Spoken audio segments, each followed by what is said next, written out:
با سلام و درود بر شما. مهم نگاه توست. مدتی آقای مهدی بقایان از من درخواست کردن که بینش خودم رو در مورد زندگی به حالت خلاصه یک کلیپ کوچولو بگیرم و براش بفرستم. اولا شرمنده، بالای 5-6 ماهه که اینقدر گرفتاری داشتم که نتونستم این کار رو براتون انجام بدم، ولی ممنونم که امروز منو یادآوری کردید که این کار رو انجام بدم.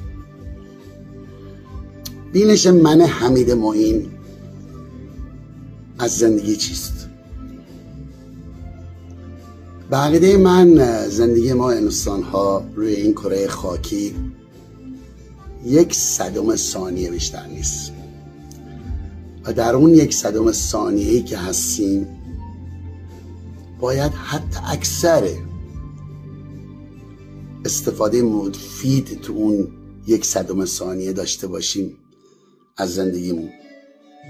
من زندگی رو از نوجوانی بدین گونه دیدم که خدمت به انسانیت و محبت به همدیگر و کمک به هم نوعان خود همیشه برای من اولویت داشته و شاید خیلی موفقیت من تو زندگی من به خاطر همین بینشم بوده. توی این 1/100 ثانیه‌ای که ما روی این کره خاکی هستیم، مهم اینه که چه یادی از خودمون به جا میذاریم. مهم اینه که چه سازندگی تو این 1/100 ثانیه داشتیم توی زمانی که بودیم و آیا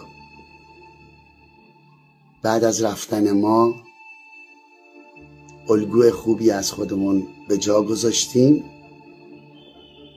که بدون راهنمای بقیه باشه؟